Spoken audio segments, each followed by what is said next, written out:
Bons dias, senhoras e senhores deputados. Isto é um som estranhíssimo. Agora assustou-se. Espero que... Mas isto não vai continuar assim. Isto faz um eco. Não é? Vou fazer aqui um número agora. Isto é coisa estranha, tem que ser arranjado.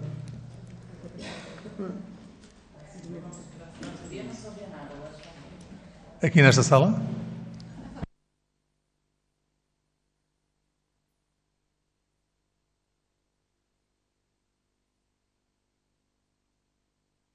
Isso mesmo. É o mesmo. Tem o mesmo problema. Está melhor? Não sei se a senhora provedora...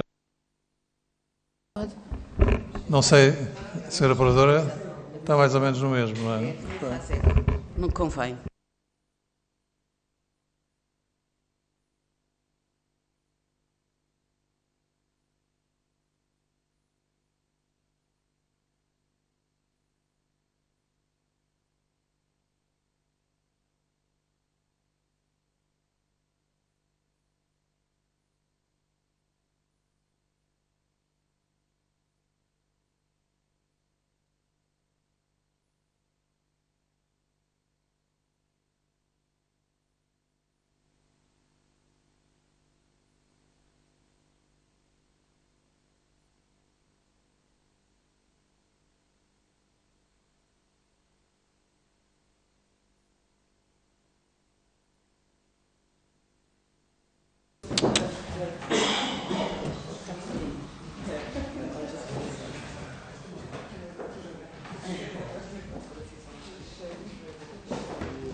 Dois. Faz muito eco. Okay.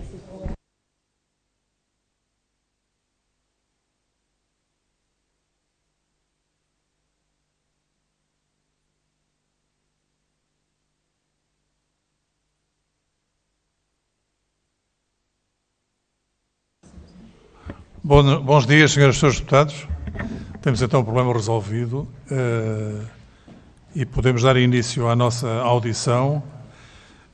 E antes de dar início à audição, eu queria cumprimentar especialmente, e permitam-me isso, o Sr. Deputado André Coelho Lima, coordenador do Grupo de Trabalho dos Metadados, que tem feito um trabalho importante e frutífero. E hoje temos a audição da Sra. Provedora de Justiça, a Sra. Professora Maria Lúcia Amaral, que agradeço muito a presença, sei que também tem gosto em vir à Assembleia, o que é importante, no âmbito também no grupo de trabalho, não é? Mas dada a natureza do cargo e a consagração constitucional do cargo de Provedor de Justiça, obviamente que ouvimos no plenário da Comissão. Para dar início então a esta audição, eu dou a palavra à Sra. Deputada Mónica Quintela para a apresentação do requerimento. Faz favor. Muito obrigada, Sr. Presidente. Cumprimento a Sra. Provedora de Justiça, as senhoras e senhores deputados. Esta audição faz-se em plenário da primeira comissão, no âmbito do grupo de trabalho sobre o processo legislativo dos metadados, e foi a Sra. Provedora de Justiça, e muito bem, que suscitou que requeriu a apreciação da inconstitucionalidade das normas constantes dos artigos 4, 6º e 9º da Lei 32/2008, 17 de julho, por entender que violaram o princípio da proporcionalidade na restrição dos direitos à reserva da intimidade da vida privada e família, portanto, o artigo 26, número 1 da Constituição, ao sigilo das comunicações, o artigo 34, número 1 da Constituição, e a uma tutela jurisdicional efetiva dos artigos 20, número 1 da Constituição. Portanto, tudo isso em consonância com a transposição da diretiva que foi feita.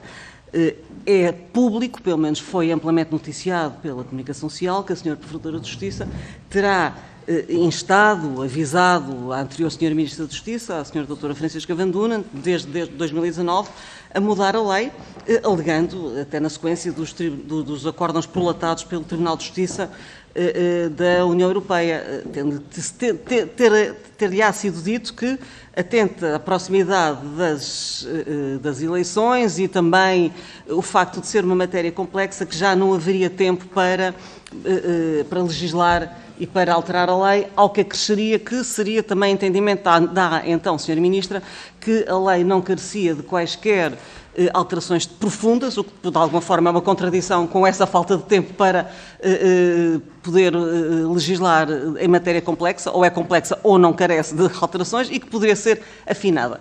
Está o grupo de trabalho com o processo legislativo e já foram ouvidas várias entidades. Não sei se a Sra. Professora conhece as iniciativas legislativas que foram apresentadas e os textos de substituição, e há aqui dois modelos que são diferentes. E é também sobre isso, e também porque, pela consideração e pelo saber técnico que nos merece, penso que a todos os deputados e ao grupo parlamentar do PSD, que é muito importante ouvi-la, portanto, no âmbito deste processo legislativo, até porque todos nós sabemos que, a seguir, o diploma que desta casa sair irá seguir também para o Tribunal Constitucional, porque, efetivamente, a investigação criminal não se compadece com este tipo de lacuna, nem com este tipo de incerteza e falta de segurança jurídicas, com os graves problemas que temos no ordenamento jurídico, designadamente, quer relativamente à produção de efeitos, retroativamente, para o futuro, quer também relativamente, portanto, à própria investigação criminal. Já sabemos quais são as indicações que foram dadas e as circulares que foram distribuídas, quer no âmbito do Ministério Público, quer no âmbito da Polícia Judiciária, mas é importante também ouvirmos a Sra. Provedora, daí requerermos que tivesse aqui sido ouvida. Muito obrigado, Sr. Presidente. Muito obrigado, Sra. Deputada. Dou então agora a palavra à Sra. Provedora de Justiça para fazer a sua intervenção inicial, à volta de 15 minutos. Faz favor. Muito obrigada, Sr. Presidente. Senhoras deputadas, senhores deputados, muito bom dia. Eu nesta intervenção inicial, eu não tenho, creio que o que tenho para dizer se resumirá brevemente. Em primeiro lugar, eu queria, antes de mais, salientar que tenho a perfeita consciência, ou imagino consciente da extrema dificuldade do trabalho que os senhores deputados têm entre mãos. Este é um trabalho particularmente difícil. Eu diria que requer uma ponderação apurada, uma solução que não é fácil de encontrar. Estou perfeitamente consciente das vossas dificuldades. Primeira coisa que eu acho que gostaria de dizer. O segundo ponto que eu gostaria de salientar é este. Não há Estado de Direito algum sem autoridades de investigação criminal dotadas de meios e instrumentos capazes para eficazmente prevenir o cometimento de crimes, eficazmente contribuir para o seu sancionamento. Não há nenhum Estado que não tenha como função precípua fazer isto. E por maioria de razão, não há Estado de Direito que possa viver sem garantir, antes de mais, o cumprimento desta tarefa, que é uma tarefa precípua de qualquer Estado e é uma tarefa primeira de um Estado de Direito. Isto por uma razão muito simples. Não há ordem de liberdade sem segurança. Aliás, nas cartas de direitos, quer históricas, quer contemporâneas, nacionais, internacionais e supranacionais, o direito à liberdade é o direito à liberdade e segurança. É-o no artigo 27 da Constituição Portuguesa. Por uma simples razão, ninguém é cidadão de uma ordem de liberdade sem ter a convicção de que a segurança dos seus bens e da sua integridade física, da sua pessoa e das pessoas dos seus próximos está garantida. E quem o garante é o Estado, que é a coletividade organizada politicamente e que tem, como se diz,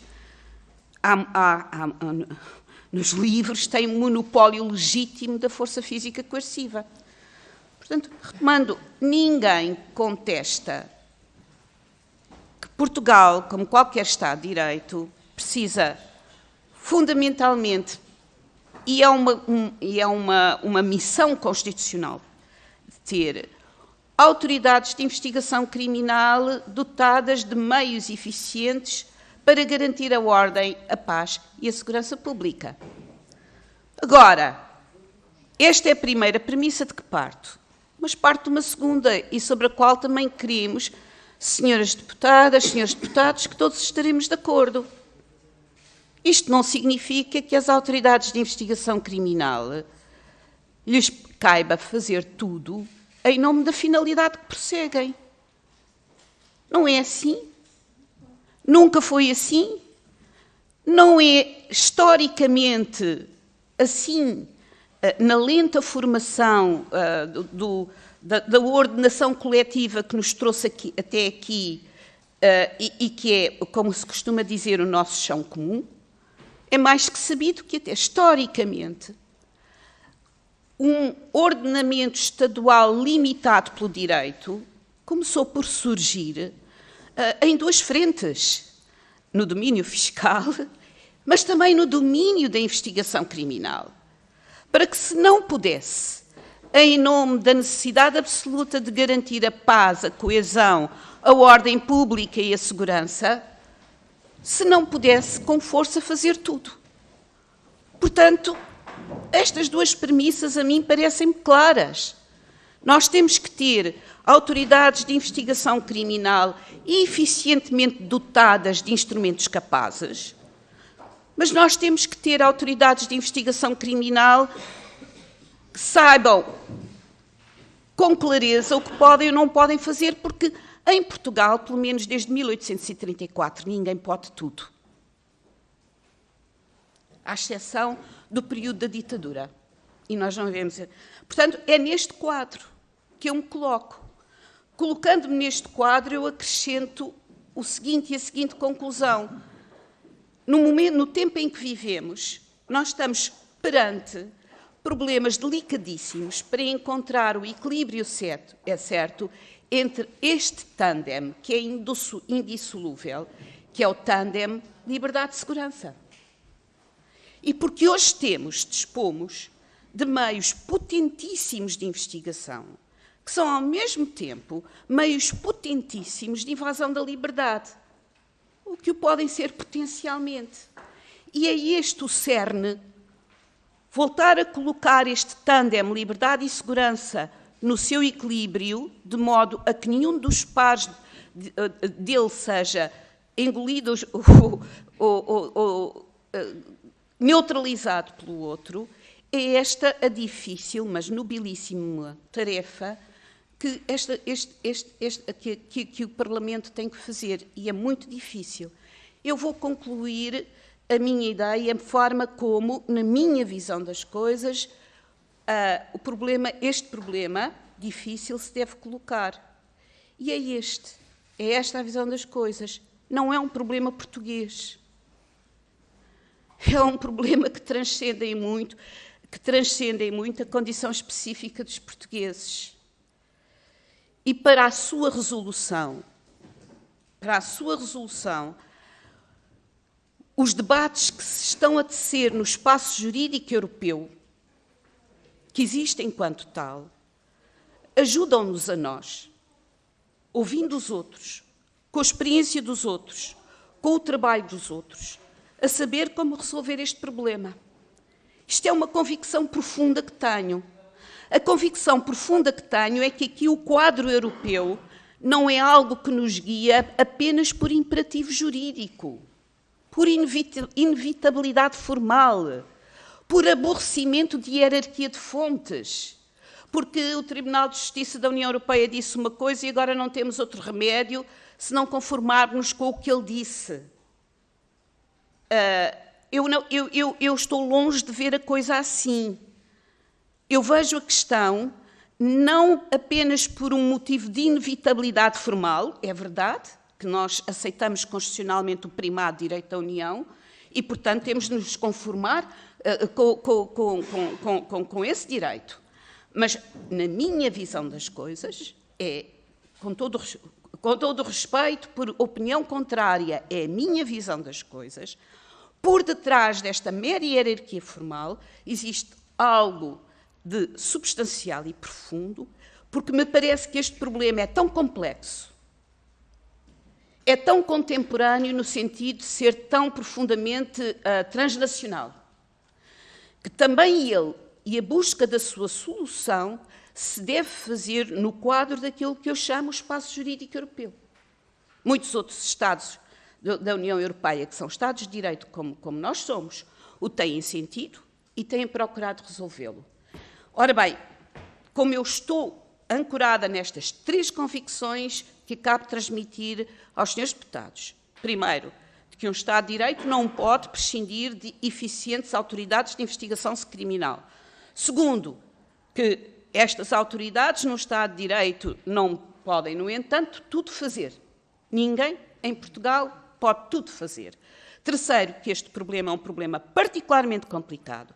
É um problema novo, coloca uma questão velha, mas de forma nova, e pela sua complexidade e pela sua natureza, a forma da sua resolução implica uma ação em conjunto, uma reflexão em conjunto, a atenção aos contributos alheios.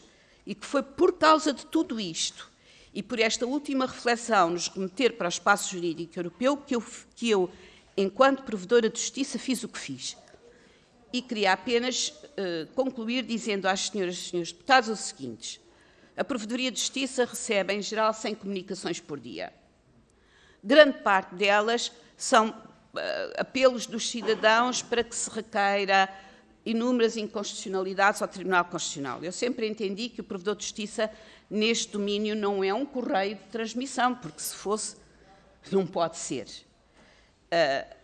Quanto a este caso, também surgiu de apelos de cidadãos, eu fiz como fiz. Primeiro, enviei uma recomendação ao Executivo, porque me pareceu, sabendo embora que a competência era competência reservada à Assembleia, que a dimensão técnica da questão era tal que merecia um estudo prévio, e depois apresentei a questão ao Tribunal Constitucional. Filo no quadro deste pensamento formado, constituído por estas 3 premissas que vos apresentei agora. Muito obrigada. Muito obrigado, Sra. Provedora de Justiça, por este enquadramento que acaba de fazer e que nos deu. E entramos agora na fase das perguntas e respostas e eu começo por dar a palavra de novo à Sra. Deputada Mónica Quintela, faz favor. Muito obrigada, Sra. Provedora. Muito obrigado, Sr. Presidente, por dar a palavra. Muito obrigado pelo enquadramento que aqui nos fez e que aqui nos trouxe, e que são as palavras certeiras sobre os princípios em que se deve estribar um Estado de Direito democrático, em que efetivamente o ius poniendi pertence ao Estado, mas há princípios, e é neste equilíbrio tão difícil como a Sra. Provedora de Justiça aqui nos referiu, entre os princípios preponderantes do direito à segurança, o direito à liberdade, que nós temos que nos mover, e é difícil atribuir um peso maior a qualquer um deles. Portanto, tem que haver, efetivamente, na balança, tem que estar equilibrados. É daquelas balanças que têm que ficar equilibradas. Posto isto, e com as iniciativas legislativas que neste momento estão em cima da mesa e que estão a ser trabalhadas, que poderão vir a dar lugar a outras, eu pergunto à Sra. Provedora de Justiça se as conhece, e que virtualidades e que obstáculos vê nelas. Sabemos que a proposta do Governo, a PPL, portanto, prevê o acesso às bases pelos órgãos de polícia criminal dos dados mantidos pelas operadoras no exercício da sua atividade comercial. A CNPD já aqui disse num parecer, aquilo que me parece óbvio, mas que gostava de ouvir a Sra. Provedora relativamente a isto, que é, e passo a citar a parte do parecer da CNPD, que isto é impor de forma encapotada a conservação de dados pessoais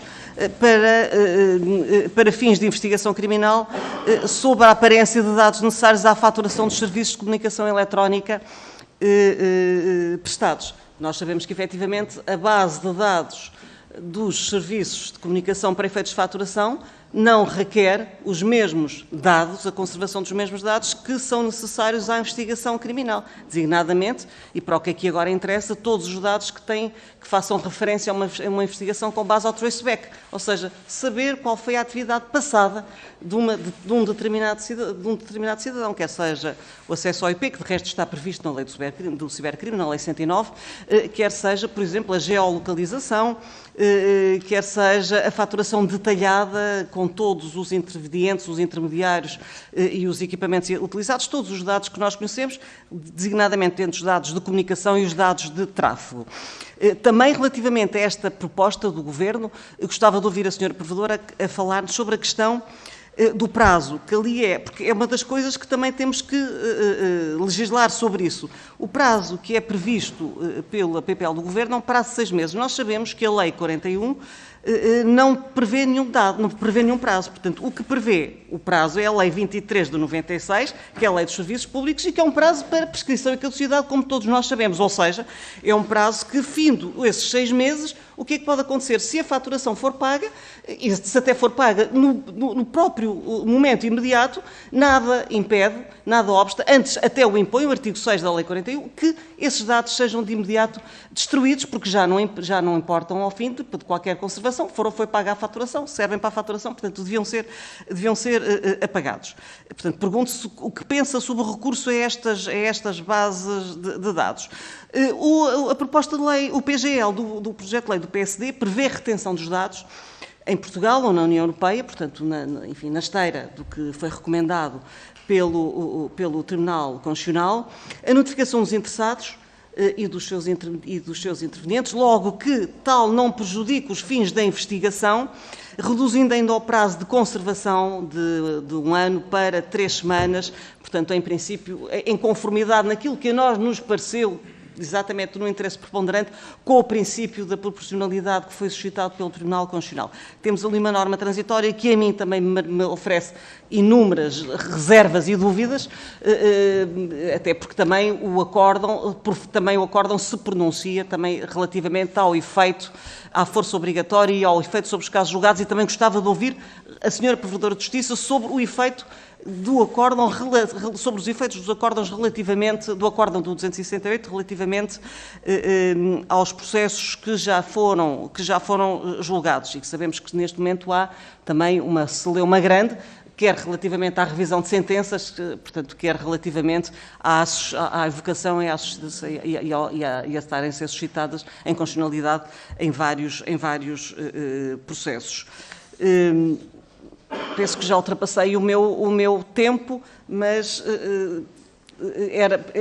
eram estas as dúvidas que temos, portanto, e que gostávamos de ouvir, porque efetivamente estamos preocupados. Não há dúvida que, e já ouvimos também o Sr.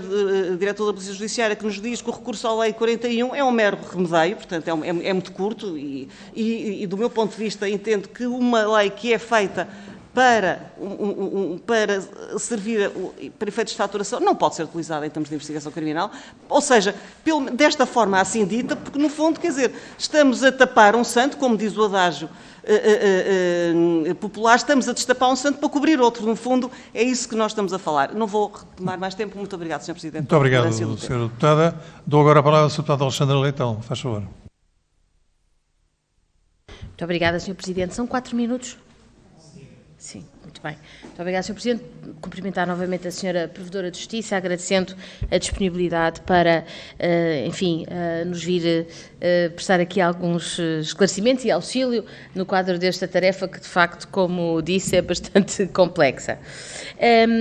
Eu começaria por fazer uma pergunta que, curiosamente, tinha já pensado, mas que a parte final da intervenção da Sra. Provedora de Justiça me tornou ainda mais, me suscitou ainda mais essa dúvida, quando refere que neste caso estamos na necessidade de encontrar uma solução no quadro transnacional do espaço jurídico europeu e, nessa medida, a pergunta que fazia é a seguinte: nós encontramos no pedido para o Tribunal Constitucional formulado pela Sra. Provedora de Justiça e também, consequentemente, na própria decisão, abundante referência, designadamente aos artigos 7º e 8º da Carta dos Direitos Fundamentais da União Europeia, e depois também, naturalmente, aos artigos 26 e 35 da Constituição Portuguesa.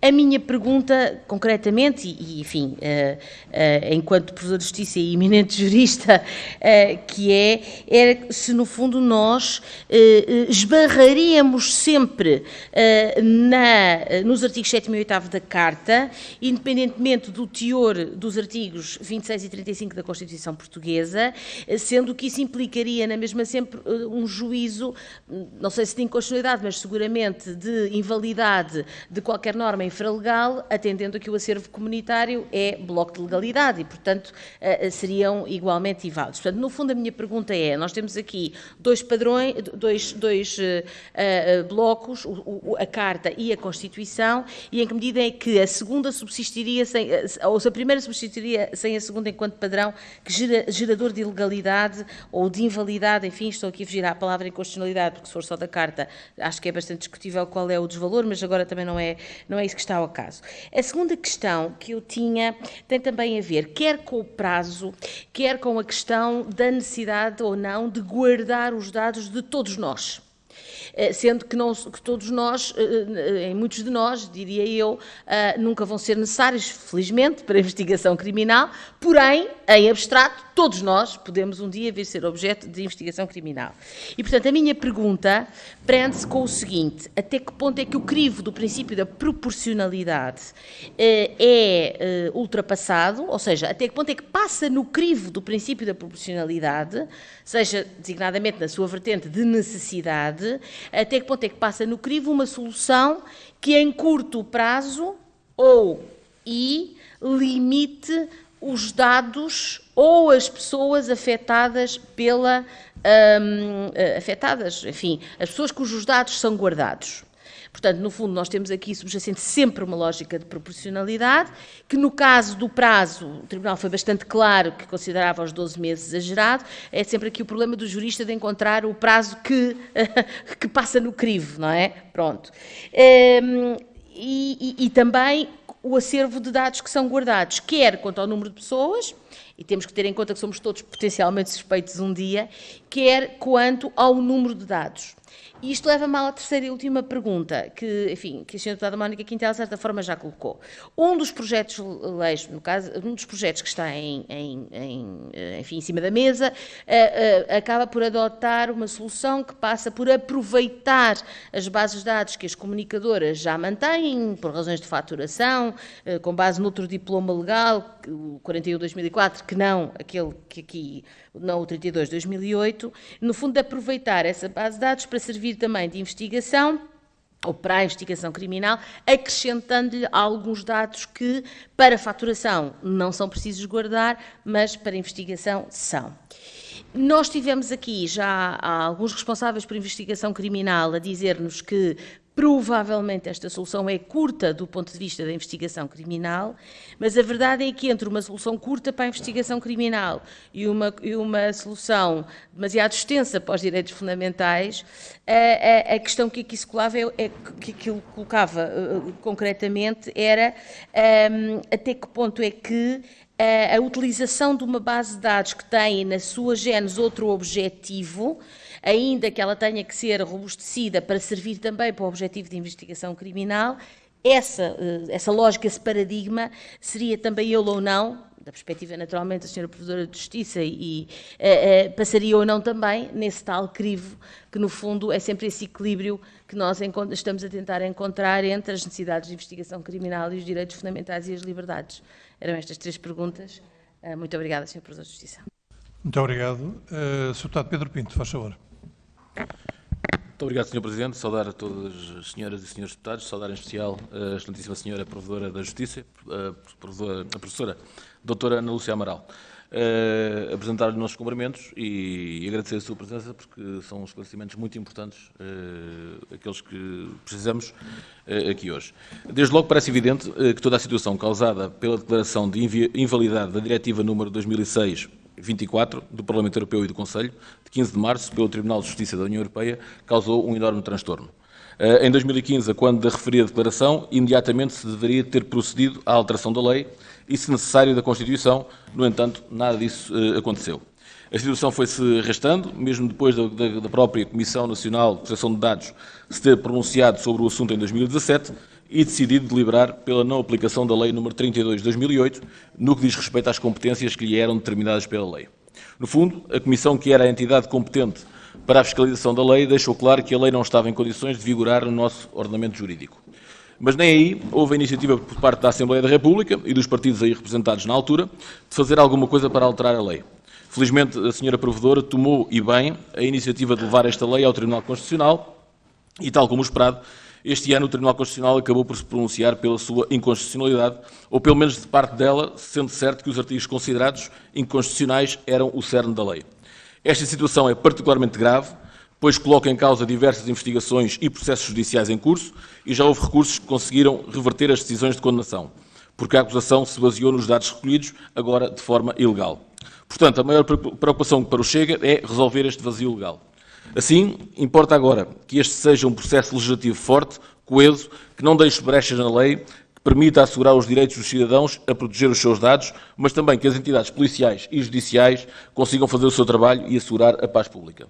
Como disse há pouco, e muito bem, os cidadãos têm direito à liberdade e à segurança. Portanto, o objetivo principal que temos tem de ser o de conseguir esse equilíbrio e acabar com o impasse atual nas investigações que foram afetadas por esta decisão de inconstitucionalidade. Dito isto, é muito importante perceber, na perspectiva da senhora Provedora, quais os limites que não devem ser ultrapassados em matéria de investigação criminal. Importa ter em conta também que esta lei determina que crime grave diz respeito a crimes de terrorismo, criminalidade violenta, criminalidade altamente organizada, sequestro, rapto e tomada de reféns, crimes contra a identidade cultural e integridade pessoal, contra a segurança do Estado, falsificação de moeda ou títulos equiparados à moeda e crimes abrangidos por Convenção sobre Segurança da Navegação Aérea ou Marítima. Portanto, estamos a falar de crimes de enorme impacto social que afetam a vida e a integridade física das pessoas, que efetivamente não podem estar sujeitos às mesmas regras que outros de menor importância. Na qualidade de Provedora de Justiça, gostava de lhe perguntar o impacto deste tipo de crimes no nosso país e se considera que a não recolha dos dados põe ou não a nossa segurança em causa e que requisitos considera que seriam adequados e proporcionais para constar na lei e que cumprissem também os objetivos de política criminal.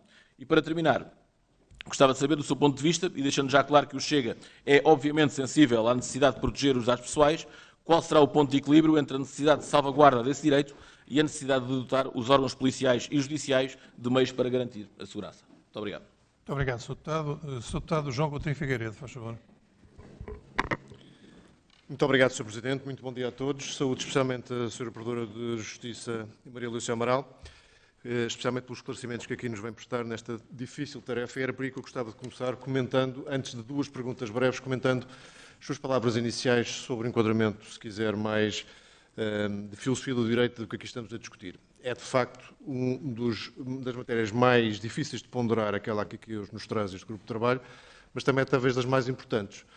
Porque se há coisa que é evidente nesta tensão permanente entre liberdade e segurança, é de que, e esta é a leitura da iniciativa liberal, nos últimos anos, a segurança tem sido utilizada quase como espantalho, agitando medo e fazendo com que liberdades fundamentais e direitos individuais sejam progressivamente erodidos.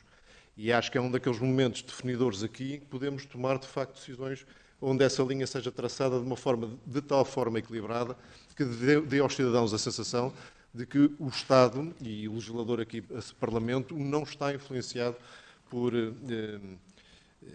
questões que possam introduzir alarme público ou preocupações de segurança para além daquelas que efetivamente justificam. E, portanto, este introito para dizer que aquilo que vamos tentar fazer enquanto legisladores, usando, entre outros, os inputs que a Sra.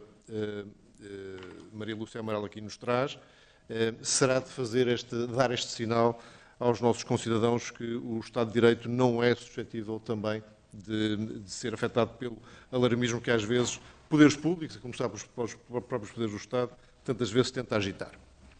As duas perguntas muito concretas e simples e técnicas que eu gostava de colocar são as seguintes. Na sequência da fiscalização da constitucionalidade da Lei 32 de 2008, que a própria Provedora suscitou, as autoridades judiciárias e, com recurso também aos tribunais, têm tentado usar duas outras figuras da lei o artigo 14º da Lei do Cibercrime e o artigo 189, ponto número 2 do Código de Processo Penal, para obter acesso às informações que operadoras de telecomunicações possuem, nomeadamente as bases de dados já aqui citadas para efeitos de faturação. Acontece que desde a tentativa de circunventar a dificuldade criada pela inconstitucionalidade, houve tribunais de relação que decidiram de forma diversa relativamente à validade destes dois instrumentos legais, que ainda constam da lei e que o Tribunal Constitucional não afetou. E, portanto, eu gostava de saber, Sr. Provedora, como é que encara esta situação em que temos umas disposições da Lei 32 de 2008 que foram consideradas inconstitucionais e outras bastante análogas na Lei do Cibercrime e no Código de Processo Penal que, aparentemente, para alguns tribunais, continuam a permitir o acesso a essas bases de dados. O que é que, do ponto de vista da Provedoria, deveria ser feito para não haver esta desconformidade? E, em segundo lugar, uma das matérias que a mim, pessoalmente, no acórdão do Tribunal Constitucional mais me impressionou foi considerar que a ausência de notificação posterior da pessoa visada pelo acesso dos dados fosse, de facto, uma das quebras grandes dos direitos fundamentais que estavam a ser quebradas pela utilização da Lei 32, ou seja, que quem vê os seus dados acedidos para efeitos de investigação criminal não tem conhecimento desse acesso e, portanto, que isso constituiria uma violação do direito da tutela jurisdicional que deve ser, e é certamente um dos princípios fundamentais do Estado de Direito, certamente em termos de processo penal. Portanto, se estas duas disposições que há pouco citei também não prevêem notificação posterior da pessoa visada, estamos aqui perante, provavelmente, nova inconstitucionalidade, que alguém poderá suscitar, não sei se a própria Provedoria de Justiça. Este impasse e este limbo parece-me altamente preocupante do ponto de vista da defesa dos direitos dos cidadãos e, certamente, do ponto de vista da segurança jurídica. E são estas duas questões muito concretas que gostava de colocar. Muito obrigado. Muito obrigado, Sr. Deputado Pedro Filipe Soares. Faz favor. Muito obrigado, Sr. Presidente. Cumprimento também a Sra. Provedora de Justiça. E queria, em primeiro lugar, agradecer o papel que teve no que nós consideramos ser uma defesa de direitos fundamentais. Acompanhando a sua reflexão inicial, não pode haver Estado de Direito sem defesa de direitos. E garantindo que o direito à segurança também é assegurado, os direitos à privacidade, o direito à salvaguarda de informação que é pessoal, de relações, etc., está previsto quer na Constituição, quer na Carta Europeia de Direitos, também não pode ser colocado em causa neste contexto. No entanto, antes de passar para a análise do que referiu e para o conteúdo de algumas perguntas que lhe queria fazer, eu creio que vale a pena sempre salvaguardar uma coisa que me parece que muitas das vezes nestes debates é esquecida. É que o que está aqui em causa não é a capacidade proativa e perspectiva de investigação das forças e serviços de investigação criminal, porque, por exemplo, escutas telefónicas são passíveis de ser realizadas, acesso a metadados é passível de acontecer, mas de forma futura, não de forma passada. Por exemplo, concretizando isto em exemplos mais facilmente entendíveis. Se alguém estiver a ser investigado no âmbito de uma investigação criminal, pode a força policial que está a desencadear essa investigação, junto do Tribunal, pedir acesso a um conjunto de informações que o Tribunal validará ou não se tem acesso, mas lhe permitirá, caso seja garantido esse acesso, acesso aos metadados, às escutas telefónicas, que é ainda mais intrusivo na esfera privada do que os metadados. Isso não está impedido pela declaração de inconstitucionalidade que existiu. O que foi declarado inconstitucional é existir o registro passado, no caso concreto de 1 ano de comunicações eletrónicas. Quando nós falamos de comunicações eletrónicas, parece algo mais simples, porque nós o que estamos a falar é todos os contactos de um instrumento eletrónico, seja ele um computador, um telemóvel, um tablet, o que for, que deixa registros, às vezes, vários registros por segundo, junto das redes, e tudo isso ficar disponível para acesso ao longo de 1 ano, para acesso, sabe-se lá para quem e para quê. Eu digo isto não desconfiando das forças policiais, mas porque já tivemos casos concretos, que foram depois investigados, julgados em tribunal, que demonstraram haver acessos ilegais a estes dados. E por isso, colocando em causa um aspecto de privacidade de todos os cidadãos que não estão a ser investigados, sobre os quais não há qualquer tipo de suspeita e que, no entanto, vêm todos os seus dados registados durante 1 ano. E esta separação entre o que é uma análise prospectiva de alguém que está a ser investigado, que é suspeito, que pode ou não ser depois considerado acusado de alguma coisa, mas que é justificado por uma ação de investigação o acesso a esses dados e o uso o recurso indiscriminado a um conjunto alargadíssimo de dados do último ano da nossa atividade eletrónica, essa diferença ela tem que existir, porque senão parece que estamos a colocar tudo no mesmo saco e não estamos a colocar tudo no mesmo saco.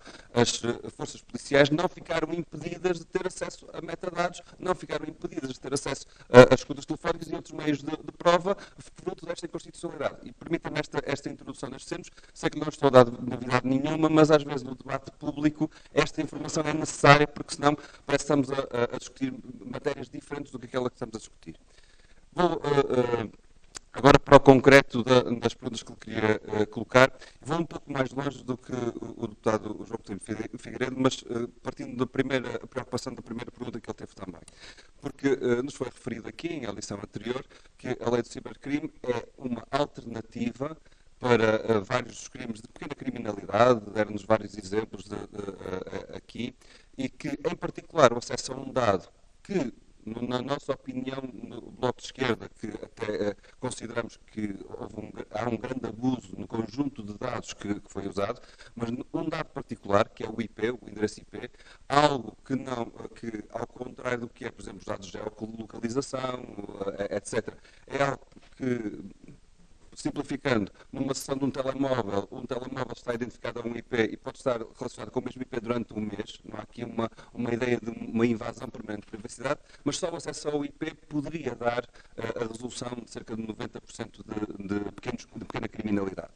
Ora, parece-nos que isso é algo que entronca nos três valores, em particular no segundo que a senhora Provedora aqui colocou e que acompanho por completo. A ideia de que isto não é uma intrusão desmedida na vida das pessoas, porque não permite o registro, não invade a privacidade. A lei de cibercrime permite, por exemplo, o acesso ao IP. No entanto, há aqui esta dúvida sobre se ela é fruto da declaração de inconstitucionalidade, se ela perdeu ou não validade. A nós parece-nos que não, mas eu gostava de ouvir a sua opinião e perguntar também de outra forma, se não só a opinião sobre isso, mas sobre a própria lei de cibercrime, se tem dúvidas sobre a sua constitucionalidade em geral ou não. Segundo aspecto, e com esta pergunta me calo, Sr. Presidente, se considera que o facto de não ter havido uma ação para resolver um problema que estava em potência e que era previsível ao longo dos últimos anos que fosse acontecer, se alguma inação não decorreu também da falta de investimento nas capacidades das forças de investigação criminal na garantia de acesso a outros meios de prova. Porque nós podemos dizer há crimes, em particular, que os metadados podiam ser fundamentais e incontornáveis para meio de prova. Mas, na verdade, parece-nos a nós que, ao longo dos anos, existiu uma conformação da atividade das forças de investigação criminal que, por ser mais simples, por ser até mais barato, por haver falta de recursos e eles serem mais otimizados nesta forma, descuraram outros meios de prova e que eram até mais conseguiam salvaguardar mais os direitos dos cidadãos. Por isso, deixava-lhe esta segunda pergunta também. Muito obrigado. Muito obrigado. Sr. Deputado Rui Tavares, faz favor. Muito obrigado, Sr. Presidente. Bom dia a todos e a todas. Saudar a Sra. Provedora de Justiça. Para o LIVRE, e nisto estamos em alinhamento com a Sra. Provedora, e aliás nisto, e também em muito do resto, não há um compromisso entre direitos fundamentais e segurança. Há respeito pelos direitos fundamentais, que incluem o direito à segurança, e toda a matéria de política de direito criminal e de investigação criminal deve estar de acordo com esses princípios fundamentais, nos quais nos encontramos duplamente protegidos pela Constituição e pela Carta dos Direitos Fundamentais da União Europeia, enquanto cidadãos nacionais e cidadãos da União Europeia. Portanto, todos temos direito à proteção de dados pessoais. Os dados pessoais devem ser processados de forma justa, com consentimento do próprio, ou de acordo com os princípios de necessidade, proporcionalidade, e no fundo, de um uso para um fim legítimo previsto por lei, e se calhar, porque aqui há várias perguntas que já foram feitas e que acompanhamos, a parte que eu acho que poderíamos agregar à discussão e tentar discutir é que todos tenham direito aos acessos, portanto, todos tenham direito a um acesso aos dados corrigidos sobre si e o direito de os retificar, como diz a Carta dos Direitos Fundamentais. E, portanto, a pergunta que faço tem a ver com se Portugal está bem aparelhado do ponto de vista institucional para que os cidadãos possam perceber quais dos seus dados foram acedidos ou não em tempo útil e que tenham uma resposta clara em relação a pedidos a esse nível. Quer dizer, temos as instituições que, até no quadro da nossa integração europeia, foram criadas porque existem em todos os Estados-membros. No caso, a Comissão Nacional para a Proteção de Dados, a própria Provedoria também tem um papel muito relevante desse ponto de vista, mas a questão é se há meios suficientes para que os cidadãos possam perceber se houve um acesso aos seus dados, se houve alguma interferência com a integridade desses dados, se os podem corrigir e de que maneira é que os podem corrigir. E, além de, evidentemente, estar interessado na resposta a outras perguntas que já aqui foram feitas e que têm todas elas bastante pertinência. Muito obrigado. Muito obrigado, Sr. Deputado. Portanto, para este vasto número de perguntas, tem a palavra a Sra. Provedora de Justiça. Faz favor. Sr. Presidente, é de facto um vasto número. Vamos ver se eu sou capaz, e agradeço muito, todas questões muitíssimo pertinentes. O que eu não sei é se serei capaz de ordenar uma resposta racional a todas elas. Todas elas colocaram problemas muitíssimo complexos e muitíssimo pertinentes. Eu vou tentar. Eu vou começar da seguinte forma. O que é que na realidade aconteceu e porquê é que tudo aconteceu?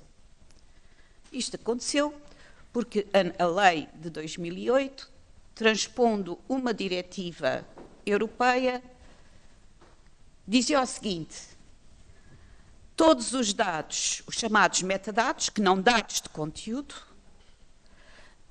de todos os cidadãos portugueses, de todos quando se encontram em território nacional, são obrigatoriamente conservados pelas operadoras privadas de telecomunicações durante um ano para poderem ser acedidos pelas autoridades de investigação criminal, caso isso venha a ser necessário. Isto era o que a lei dizia. E claro que não dizia apenas isto, impunha garantias, nomeadamente quanto ao acesso. Um acesso requerido, devidamente fundamentado pelas autoridades de investigação criminal e autorizado por um juiz. O que é que acontece? Acontece que muitas outras leis europeias que tinham transposto esta diretiva iam também por este caminho e, através do tal diálogo que se estabelece no espaço jurídico europeu, que é feito pelo reenvio prejudicial, há alguém que pergunta ao Tribunal de Justiça se isto que era legitimado, não é bem assim, peço desculpa, é uma questão de invalidade da própria diretiva que é colocada. Alguém pergunta ao Tribunal de Justiça se a diretiva inicial que tinha permitido este rumo de coisas, este evoluir de coisas, o diálogo, os reviews prejudiciais vêm depois, está bem ou não está. E o que o Tribunal de Justiça diz é o seguinte: tudo muito bem. Os Estados, com certeza, à luz dos nossos princípios e dos nossos valores, que são os valores para o Tribunal de Justiça da Carta dos Direitos Fundamentais da União Europeia, podem e devem usar estes potentes meios tecnológicos para fins de investigação criminal.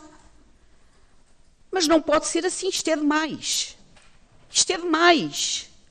Conservar esses dados, como se permitia na altura, entre 6 meses até 2 anos, o Tribunal de Justiça disse, é demais. Conservar generalizadamente e diferenciadamente, sem nenhum critério de seleção, pondo toda uma população de um certo território sob vigilância, no sentido de que, ainda por cima, estas ordens de conservação são ordens dadas a autoridades que não são, a entidades que não são entidades estaduais, são as entidades privadas. Isto é demais. Foi só o que disse. Isto, face aos princípios da Carta, é demais. É desproporcionado. Portanto, se a diretiva permitia isto por causa desta permissão excessiva, isto é demais. E, sendo demais, deu indicações. Então, vamos tentar encontrar aqui um equilíbrio. Em primeiro lugar, isto é um ponto muito importante, tal como eu vejo toda a discussão que foi feita sobre a questão. Isto não pode ser moeda corrente da investigação criminal. É a primeira coisa que o Tribunal aclara. Não pode. É demasiado intrusivo, na exata medida, e o Tribunal insiste nisto, embora não seja a interseção do Estado em dados de conteúdo, permite a todos os órgãos de poder político, permite ao Estado reconstruir toda a vida do indivíduo e permite saber com quem ele se relaciona, permite identificar os seus espaços de socialização, permite rastrear os seus critérios de consumo, permite tudo. E foi por ter verificado isto que o Tribunal de Justiça diz que assim não pode. É demais. Portanto, primeiro princípio, não é para ser usado como moeda corrente da investigação criminal. É para ser usado para o combate e prevenção dos crimes graves. E disse também que nós não vamos definir em nome de cada Estado o que é o crime grave. Mas a primeira coisa que fazemos é acentuar esta advertência. Não é, ce n'est pas pour tous les jours, como diria uma célebre decisão do Conselho Constitucional francês. Não é para todos os dias. Não é para ser um instrumento de prática, de combate a qualquer tipo de criminalidade. Primeira coisa. Segunda coisa, tem de ser moderado. E o que o Tribunal diz, por favor, Estados, pensem no tipo de moderação. E ser moderado significa não optar facilmente por uma conservação generalizada e indiferenciada. Mas permitir a conservação para os casos em que se preveja ou um acontecimento especial ou, em função das regiões, uma turbulência especial ou categorias de pessoas. Esta é, para mim, a parte mais difícil. E depois disso, ter cuidado com o prazo e ter cuidado com as questões de segurança. Porque, como isto é uma ordem de conservação dada a uma entidade privada, a entidade privada que conserva tem de mostrar perante o Estado que reúne requisitos de segurança que impedem o acesso de estranhos.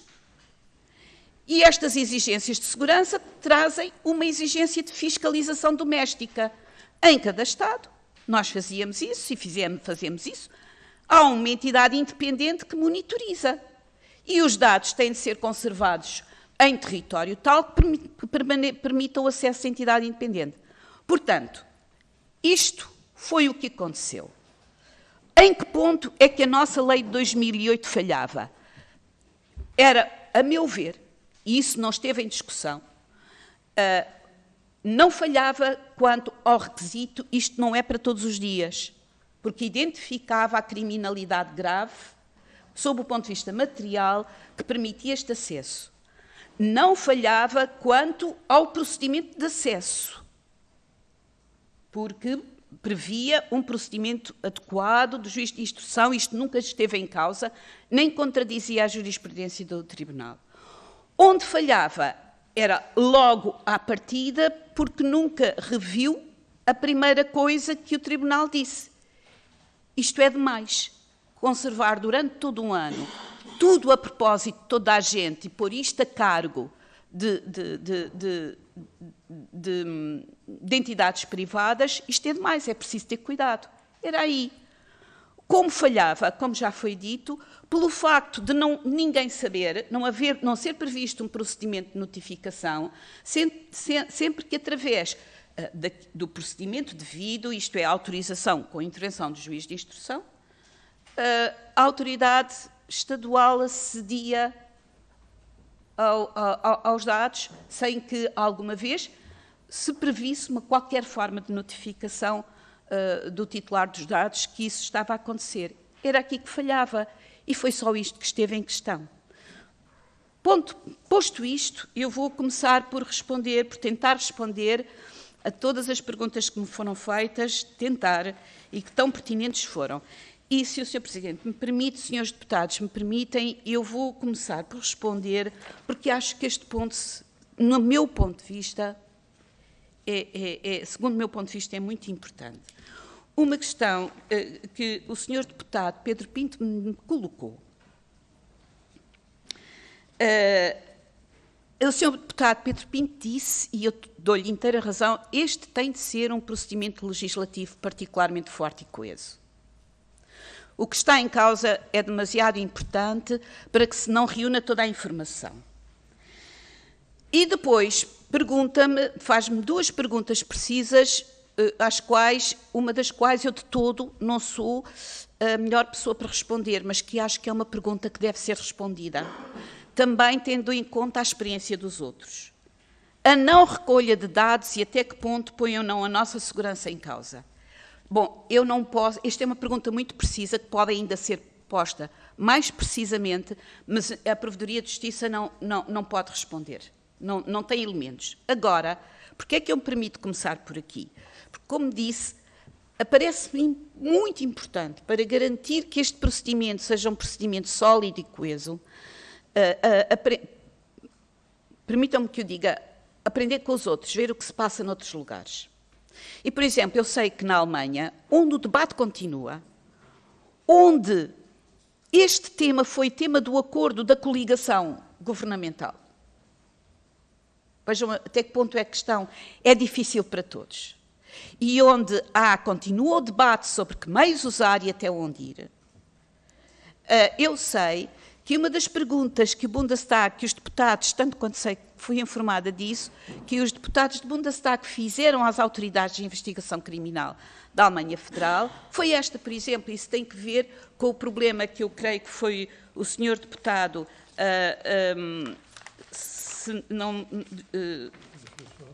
Pedro Filipe Soares, que me colocou, quanto ao protocolo IP, quanto ao uso do protocolo IP, ou talvez muito precisa. Por exemplo, perguntaram claramente às autoridades de investigação criminal. Digam-nos quantos crimes de pedofilia ou potenciais crimes de pedofilia foram evitados ou devidamente reprimidos graças ao uso do protocolo IP, que é aquele que no combate a este tipo de criminalidade mais eficaz, porque permite imediatamente a identificação do emissor. Mas isto é preciso que se saiba. São dados mais precisos. Ora bem, posto isto, portanto, é estas perguntas muito concretas, de ordem técnica, como é que se pode... Eu não sei responder, mas quando vejo e observo os debates que são feitos noutros lugares, eu vejo que há a preocupação de dirigir estas perguntas com algum tipo de critério mais fino. E eu creio que, se me permitem, eu creio que é importante fazê-las deste modo, com este exemplo. Agora passarei a outro problema, que foi um problema geral que me foi apresentado, quer pela senhora deputada Mónica Quintela, quer pela senhora deputada Alexandra Leitão e depois também pelos senhores deputados João Coutinho de Figueiredo, particularmente, que é o seguinte, eu pegarei primeiro nas palavras da senhora deputada Alexandra Leitão. Esbarraremos sempre com o artigo 7º e 8º da Carta dos Direitos Fundamentais. Eu aproveito esta pergunta para... respondendo a outras questões, dizer o seguinte, a ideia, e eu creio, se me permitem, que vi essa ideia escrita na exposição de motivos da proposta de lei apresentada pelo Governo, que permite a utilização, dita, no entanto, demasiado curta, de outra lei que permaneceu intocada. E porque é que permaneceu intocada? Que é a conservação de dados para efeitos de faturação. Eu, se não estou em erro, salvo melhor opinião, parece que vi escrita na proposta de lei na exposição de motivos da proposta de lei, o seguinte: dado que é impossível, por causa desta jurisprudência, constituir uma base de dados só para efeitos de investigação criminal, de acesso a dados para investigação criminal, vamos recorrer ao remédio existente, que não foi tocado, que é a existência já de uma base de dados para efeitos de facturação.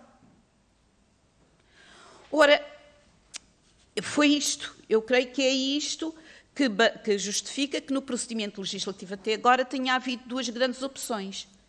Esta, que é desistir da criação de uma lei específica que imponha a conservação e o procedimento para efeitos de investigação criminal, e esta outra, que é manter essa opção de ter uma lei específica e não usar a lei já existente sobre facturação.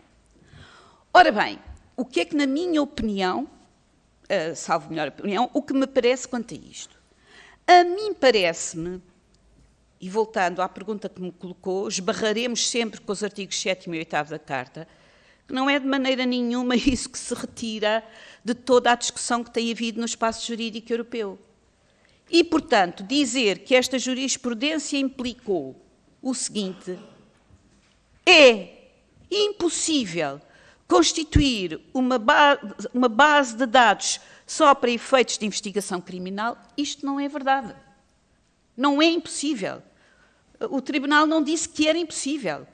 Como eu comecei por dizer, o Tribunal disse que o que existia antes era demais. Portanto, não me parece que esbarremos sempre no artigo 7º e 8º da Carta dos Direitos Fundamentais, de acordo com a interpretação, porque isso não seria razoável. Por outro lado, a mim parece-me também que esta ideia de que disseram que é impossível isto, logo, vamos recorrer ao que resta, e o que resta é a lei da faturação, como se houvesse aqui uma contradição axiológica. Não é permitido ao Estado mais, que é conservar estes dados e impor que estes dados sejam conservados e depois permitir às autoridades judiciárias que eles acedam para prevenir e combater o crime. Mas vejam só, é permitido ao Estado ou é permitido aos operadores privados conservarem os dados para garantir os seus direitos de crédito. É como se houvesse uma contradição axiológica. A minha opinião é que não é assim, porque isto é comparar duas coisas absolutamente incomparáveis.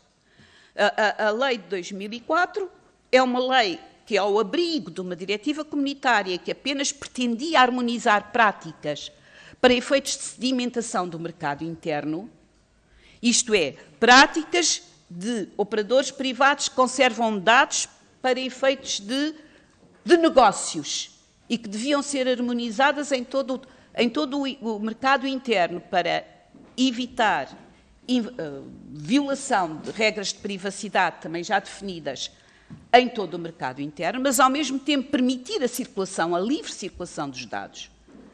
Era esta a preocupação, e foi esta a preocupação que a lei de 2004 traduziu e transcreveu.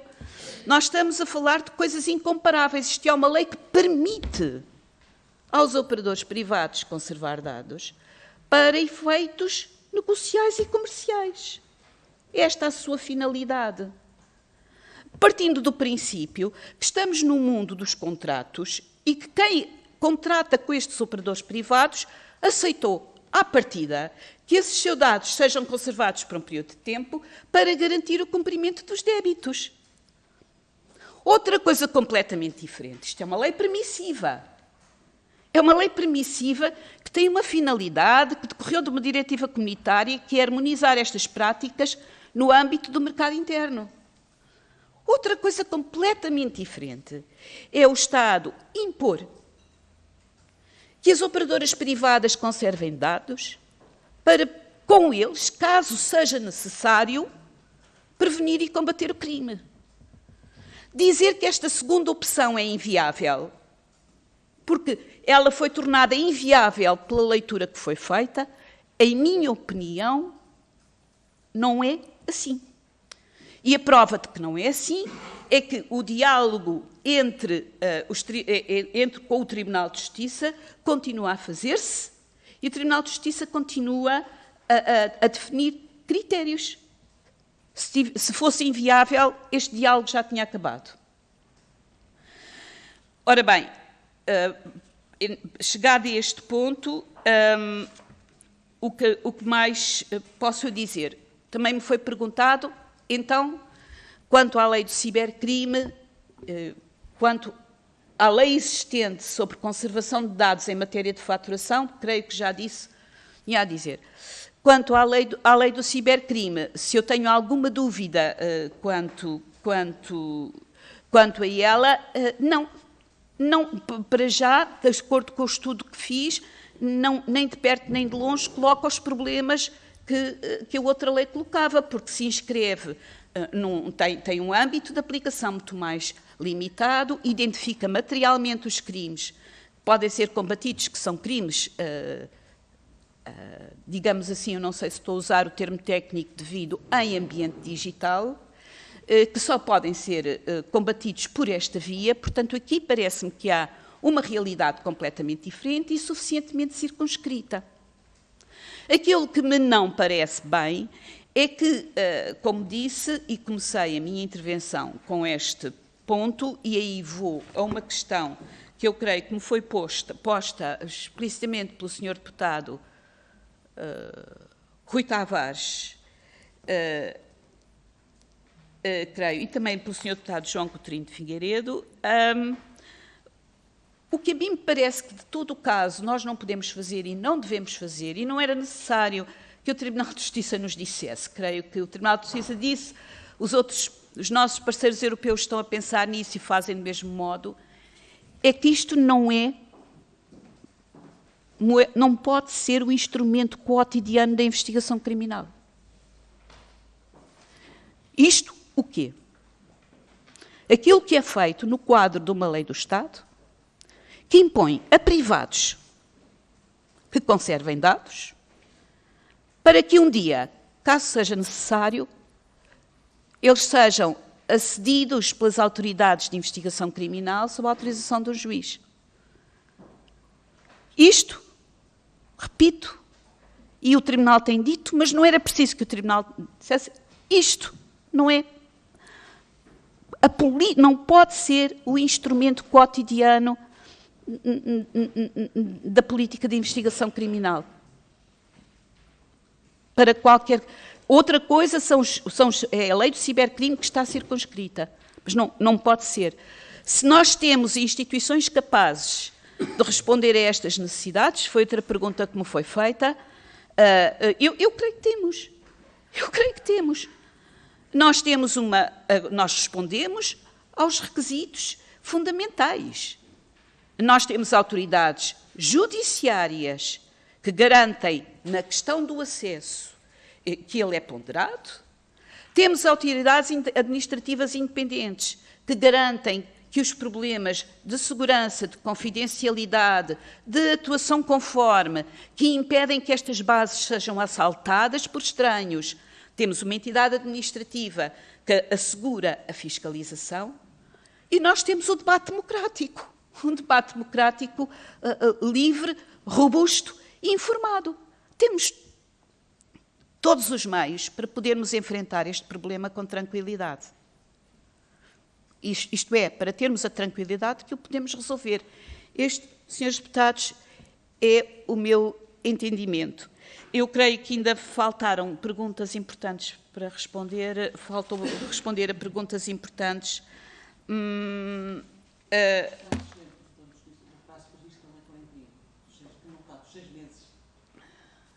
O prazo. Peço desculpa, sobre isso é uma questão muito precisa.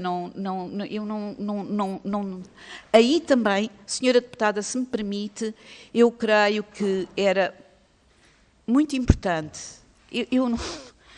se me permitem, era dirigir, e agora já com isso já me lembro outra questão que eu tenho de responder e que me foi colocada, creio que o senhor deputado do Bloco de Esquerda, quanto ao passado, para o futuro e passado. Quanto aos prazos, eu aí não sei, eu aí creio que é uma pergunta tão precisa que tem de ser colocada a quem está no terreno. No terreno, isto é, tal como as outras perguntas, a quem tem o domínio da utilidade concreta que todos estes dados têm para o combate à investigação criminal e a que tipo de investigação criminal. Sendo que a única coisa que eu posso dizer, e repito, é que não é toda e qualquer uma. Não pode ser toda e qualquer uma. E aproveito para responder a uma questão importante que foi colocada, que é com o passado e o futuro. Isto também é uma questão técnica. Eu creio, pelo debate que tem havido nos outros lugares, o que está a base, tecnicamente, eu não permito ir por estas águas que não são as minhas, mas tecnicamente o que é que está em discussão? O que está em discussão é a opção pelo chamado método do quick freeze, ou seja, aquilo que é em português o expediente rápido, ordem de expediente de conservação, em que a autoridade competente, que tem de ser uma autoridade judiciária, fundamentada pela autoridade de investigação criminal, diz para cada caso, para esta pessoa, para o futuro, vigie. Isto é um método ad hoc, chama-se quick freeze. Pelo menos, tanto quanto sei, a tal discussão que se continua a existir na República Federal da Alemanha e que foi objeto de acordo de coligação anda em torno destes dois métodos. Ou dizer que isto é pouco, que isto é insuficiente, e na realidade pode ser insuficiente, porque sacrifica justamente o passado e porque pode haver investigações que só sejam frutíferas se reconstituir a teia do passado. Pode ser insuficiente porque só é possível recorrer a ela quando se já têm convicções seguras e não foi possível usá-las para firmar essas convicções. Por isso há quem diga, não, isto não basta e nós temos que ir pelo método de conservação, em geral, de dados.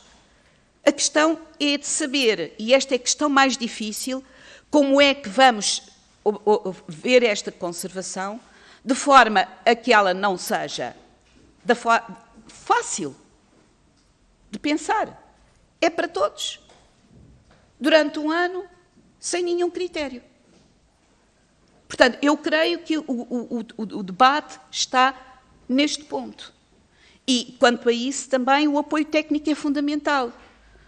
Porque, realmente, há quem diga, entre estas duas opções, o chamado método do quick freeze, que seria o menos intrusivo, é insuficiente.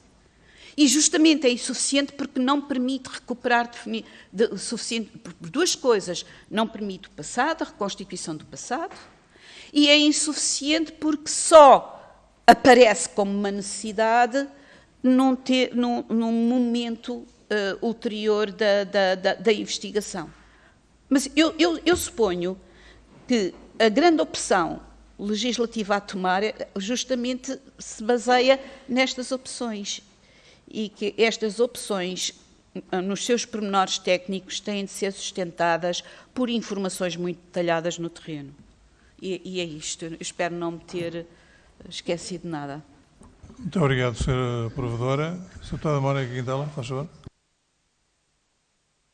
Temos 10 minutos, eu peço a maior rapidez. Tenho sempre esta dúvida. A Sra. Provedora referiu, e muito bem, portanto, a lei como estava geral e abstrata, é para todos, em todo lugar, durante um ano. Estava assim. E eu pergunto, porque tenho esta dúvida, se não for assim, para todos, em todo lugar, durante um ano, imaginemos que vamos dizer assim, é só para o grupo A, que não interessa o que é, no lugar C, durante X tempo. Não estamos aqui a violar o princípio da igualdade, não estamos a suscitar um intolerável princípio uma intolerável suspeição e desconfiança sobre determinados lugares, sobre determinados grupos, enfim, relativamente ao tempo, o prazo que se considere que se repute como necessário para essa investigação. Como materializar este afinamento, como escolher qual é o grupo e quais são os lugares. Podia-se dizer assim, vem aí o Papa, por exemplo, vem a investigação do Papa. Este é, pronto, e não fere o sentimento global. Mas é pouco, quer dizer, é muito curto. Eu tenho esta dúvida, como determinar um grupo de pessoas, como determinar os lugares e depois, também esbarro nisto, se este grupo de pessoas, imaginemos, se este lugar é conhecido, é evidente que ninguém lá vai praticar o crime, como imaginemos, por exemplo, pórticos das autoestradas, das vias, ninguém lá cometerá o crime, parece-me de meridiana clarividência. Mas, por outro lado, para não ser conhecido, temos que ter uma autoridade a sindicar essa alternância nos lugares. Quem vai sindicar essa sindicância? Como é que eu sei que a pessoa que está, imaginemos, uma secção, por exemplo, do Supremo Tribunal de Justiça, uma secção qualquer, que diz assim, hoje é aqui, amanhã é lá. Depois, como é que nós conseguimos, alguém que não sabe previamente, o cidadão que não sabe previamente quais foram os lugares pré-determinados, como é que consegue sindicar sem conhecer esses fundamentos? Muito obrigado, Sr. Deputada. Muito obrigado. Não sei se há mais algum Sr. Deputado que queira... Sr. Deputado Rui Tavares, por favor. Sim, era exatamente no seguimento desta pergunta, a senhora Provedora referiu-se que o que lhe parecia mais problemático era a expressão categorias de pessoas. E a minha pergunta é se a jurisprudência do Tribunal de Justiça da União Europeia ou, eventualmente, do Conselho de Estado francês determina ou exemplifica que se trata, nomeadamente, de coisas como os célebres fichados S em França, não é? Portanto, ou seja, radicalizados, extremizados, que são conhecidos e já são suspeitos de pertencerem a redes terroristas e, portanto, têm uma categoria particular que é o do fichier S, ou se a categoria de pessoas tem uma acessão mais abrangente do que isso e, portanto, lá está que nos deve preocupar, como a senhora Provedora. Obrigado. Sr. Deputado Pedro Delgado Alves, por favor. Muito obrigado, Sr. Presidente. Não usar a palavra, mas na sequência das duas últimas questões colocadas, eu acho que há aqui um equívoco nas perguntas. Porque se a questão é colocada da perspectiva de categorias concretas de pessoas, a única forma de construir categorias concretas de pessoas é se por alguma razão há uma investigação a decorrer ou há elementos que levam a crer que conjuntos de pessoas, o que se é discutível, podem ser suspeitas enquanto categoria. O que estamos a discutir é uma questão prévia e montante. É saber se, da perspectiva da República Portuguesa, deve haver um sistema de construção de uma base de dados, em que modos for, para conservação de informação que pode ser relevante no quadro de uma investigação criminal, independentemente, rolesianamente, antes da aplicação, ainda na fase do véu da ignorância. Nós não sabemos se há categorias, se o Papa vem visitar, se há uma final da Champions em Lisboa, ou se há qualquer facto que possa indiciar uma tomada de posição concreta sobre a necessidade de recolha de dados que, para o futuro, tem que ter regras diferentes. A nossa discussão é outra e é uma discussão prévia. Qual é o modelo, qual é a estrutura, qual é a arquitetura para assegurar que estes dados, que são hoje, no século XXI, relevantes como não eram no século XX, desde logo que não existiam, mas porque também o comércio jurídico e a atividade que decorre em ambiente online e em ambiente digital não decorria nesse momento, para assegurar os princípios estruturantes do Estado de Direito da outra perspectiva da salvaguarda da segurança. Portanto, a minha nota é só, não sei até que ponto é que estas duas questões são efetivamente o que estamos a discutir, porque o problema nos parece ser outro completamente diferente. Porque para o futuro, como aqui eu trocava a mensagem com a Sra. Deputada Cláudia Santos, para o futuro o problema resolve-se. Porque temos regras que o Estado de Direito já ofereceu, que é, no fundo, ter métodos para determinar a interseção, aplicando regras que são as mesmas que valem para as discutas ou para outras. Mas o pressuposto das duas perguntas que colocaram é para o futuro. Porque se eu sei que o Papa vem a Portugal no dia tantos, ou que o Dalai Lama vem no dia X, ou que o Grão-Mestre do Grande Oriente Unificado vem noutro, para sermos ecuménicos, eu tenho uma data e posso construir uma investigação noutros termos. Obrigado, Sr. Deputado. Não, Srs. Deputados, faltam 5 minutos. Estes 5 minutos são para a Sra. Provedora de Justiça e terminamos. Sra. Provedora, faz favor, tem a palavra.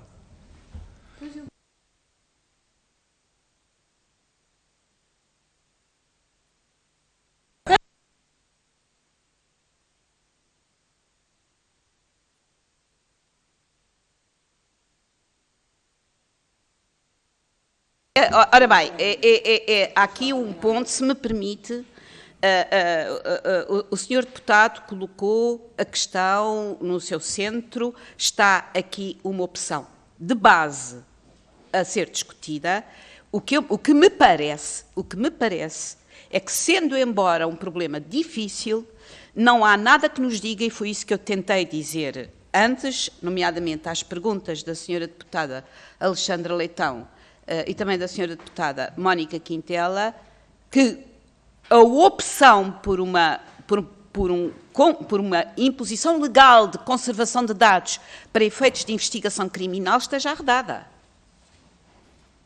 Evidentemente que o mais difícil e tão difícil que não há ainda um caminho seguro, o mais difícil é saber como é que se encontra, que é quase sinuoso, outra via que não seja o dizer, então conserva-se tudo de todos durante o período de X.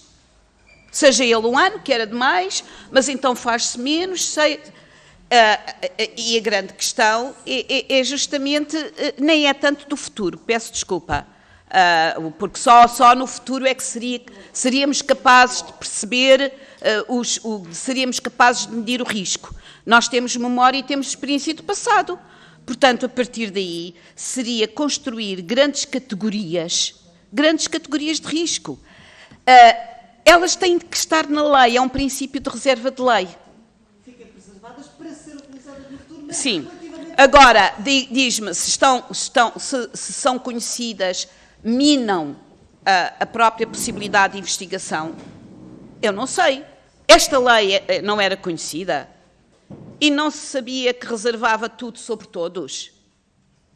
Quer dizer, o princípio fundamental do Estado de Direito é reserva de lei suficiente, com densidade suficiente, para se conhecerem estas questões, para que quem desobedece através de cometimento de crimes, é um pressuposto prévio, tem de saber, antes de o fazer, que está a desobedecer.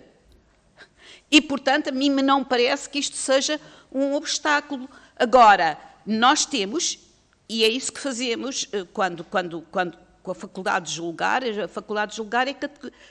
criar grandes categorias. E aqui as categorias têm de ser categorias de risco.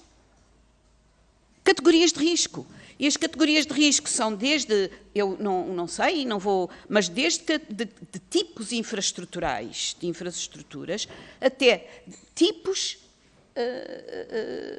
de acontecimentos que impliquem, previsivelmente, e de acordo com a nossa experiência passada, grandes aglomerações. Agora, senhores deputados, eu quando disse que preferia que não ter ser eu a falar os 5 minutos, que aliás já ultrapassei, pela cara zangada que o senhor Presidente me faz, não, quer dizer, eu penso que este é o problema de todos, o mais difícil.